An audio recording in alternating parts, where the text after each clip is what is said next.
Aqui é Tainá Bavaresco e você está ouvindo o podcast The Crime Brasil. O caso de hoje é sobre Pedro Alonso Lopes, o monstro dos Andes. A história a seguir contém descrições de crimes extremamente violentos, violência contra a criança, estupro, pedofilia e assassinatos. Não é indicada para pessoas sensíveis e é recomendada para maiores de 18 anos. O momento da morte é cativante e emocionante. Algum dia, quando eu for solto, eu vou sentir aquele momento novamente. Ficarei feliz em matar mais uma vez. É a minha missão.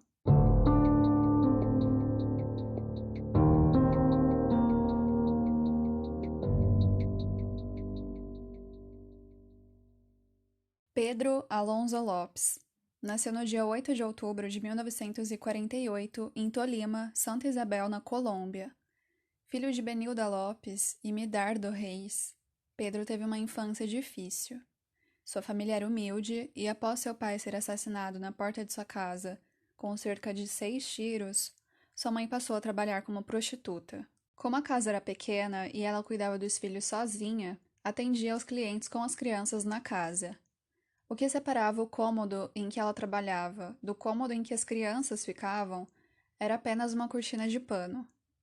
Pedro, obviamente, podia escutar todo o processo de atendimento da mãe e desenvolveu uma curiosidade descontrolada por sexo, que fez com que, quando ele tinha 8 anos de idade, acariciasse as partes íntimas de sua irmã mais nova.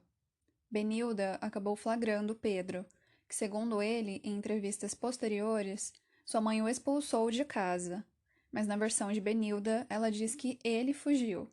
Embora a gente não possa confirmar a razão pela qual Pedro saiu de casa, o fato era que ele passou a morar nas ruas com apenas 8 anos de idade. Ele conseguiu chegar em Bogotá, a capital da Colômbia, e um tempo depois de estar nas ruas, um homem de meia idade o acolheu em sua casa. O problema é que esse homem era um pedófilo, que passou a abusar sexualmente de Pedro diariamente. Ele foi mantido em cativeiro por um tempo até conseguir escapar e voltar para as ruas. A vida nas ruas era uma vida de difíceis guerras diárias. Guerra para conseguir o que comer, dormir, vestir, se proteger e sobreviver. Então, ele começou a cometer pequenos delitos, que o acompanharam até ser preso com 18 anos de idade após ter furtado um carro. Na prisão, Pedro foi agredido e violentado por uma gangue. A agressão foi brutal e Pedro ficou entre a vida e a morte, mas conseguiu se recuperar. Após a sua melhora, decidiu se vingar e matou 4 integrantes da gangue, cortando a garganta de cada um deles. Mesmo com esse episódio pavoroso, a pena de Pedro não foi alterada, pois a unidade prisional o considerou como legítima defesa. Depois disso, não houveram outros incidentes na vida carcerária de Pedro e ele conseguiu a sua liberdade em 1978.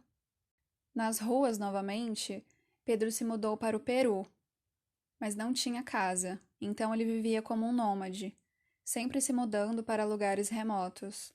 Nessa mesma época, algo de muito sombrio despertou dentro de Pedro.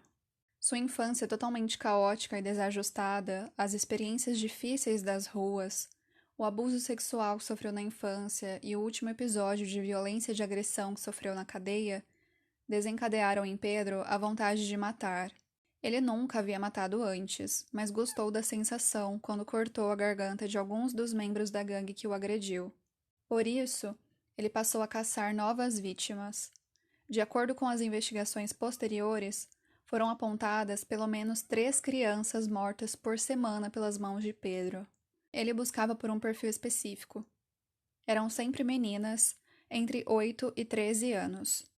Pedro avistava as meninas e as seguiam por 1 ou 2 dias para conseguir identificar uma certa rotina. Depois, se aproximava e oferecia algum tipo de bugiganga nas próprias palavras de Pedro. Como ele era um andarilho, ficava em regiões mais pobres dos países que passava.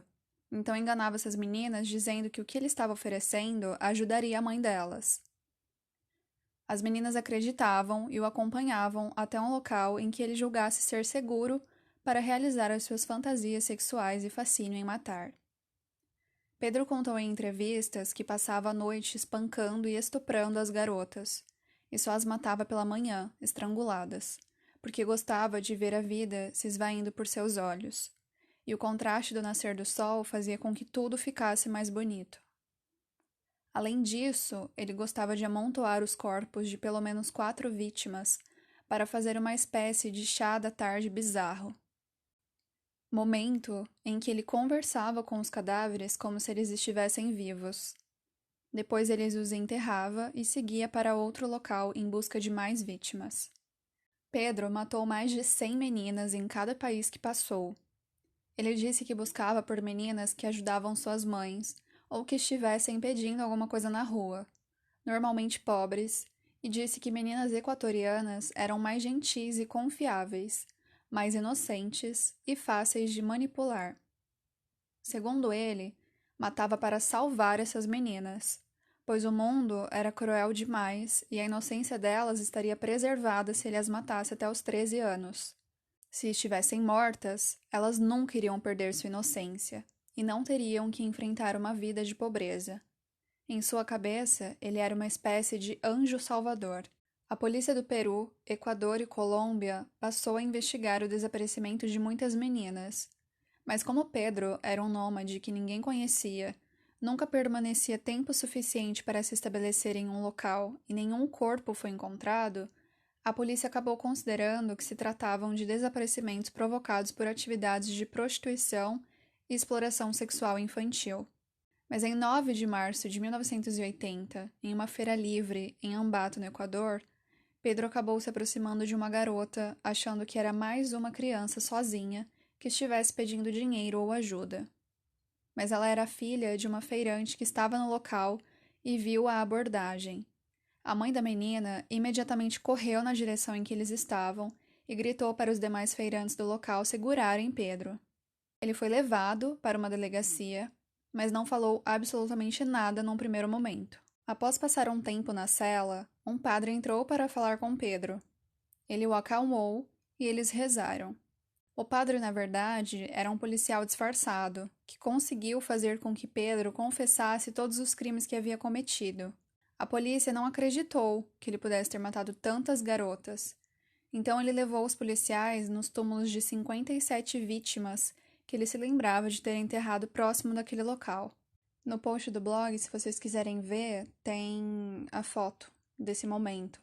Alguns cadáveres no local em que ele enterrou, tem um outro cadáver numa maca e foto de algumas vítimas em cartazes de desaparecimento mesmo, sabe? Elas estavam com vida ainda. São fotos pesadas, então se você é sensível para esse tipo de coisa, de foto, de imagem, se você fica impressionada ou impressionado, não recomendo que veja, mas se quiser ver, no post do blog tem foto do Pedro e das vítimas. O link está na descrição do podcast.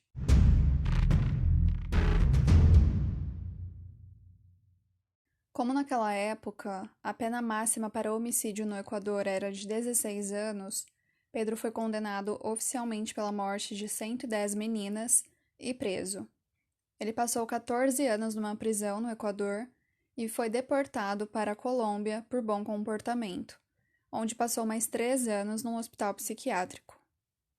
Em 1998, Pedro estava livre e foi procurar por sua mãe. Eles se reencontraram e ele pediu dinheiro para que pudesse viajar. Ela deu o dinheiro e ele nunca mais foi visto. Pedro matou pelo menos 100 meninas na Colômbia, 110 no Equador e 150 no Peru. Ele ficou conhecido como o Monstro dos Andes porque todas as meninas que matou no Peru viviam entre as tribos das Cordilheiras dos Andes. Em 2002, ele apareceu nos radares da polícia novamente, pelo cometimento de mais um homicídio, mas nunca foi encontrado. Ele também ficou por um tempo na lista de procurados da Interpol, e estima-se que o tempo de atividade criminosa dele foi entre 1969 e 2002, pelo menos que se tem notícias, né, que se tem registros.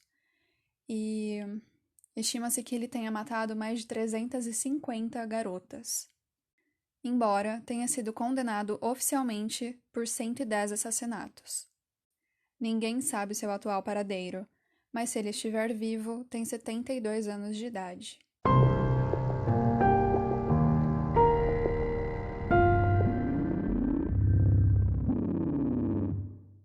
E essa foi a história de hoje, gente.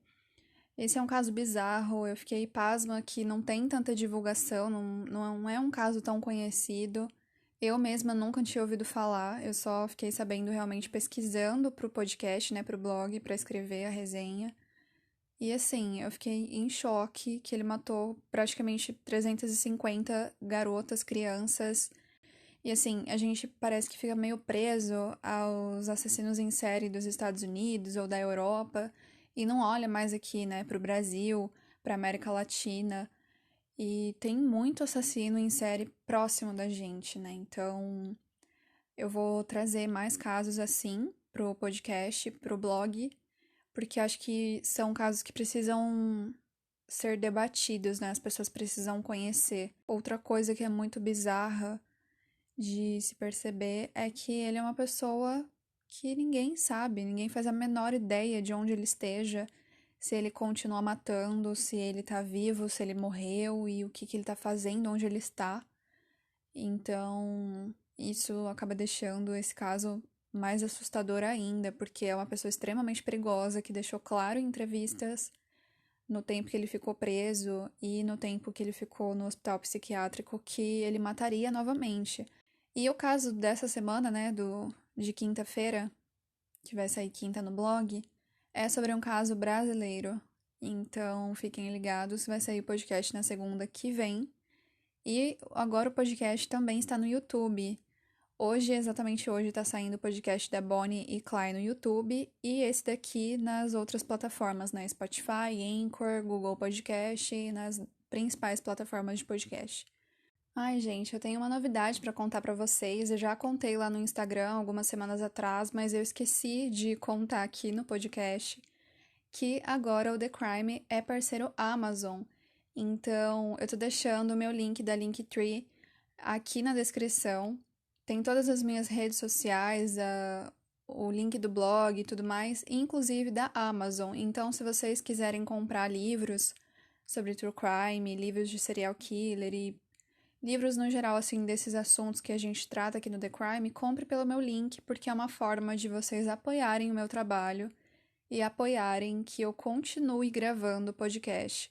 Sei que eu estou no comecinho ainda, tem muita coisa para aprender, para aprimorar, e eu tenho certeza que esse apoio que vocês vão me proporcionar comprando no meu link vai fazer muita diferença, até para eu comprar aparelhos e, enfim, para melhorar aqui a qualidade do podcast. Então é isso. O link tá aí na Linktree. É só você clicar na opção Amazon, que vai direto pro meu link. E é isso. Muito obrigada por me ouvir até aqui. Um beijo e até o próximo episódio, que é segunda-feira que vem.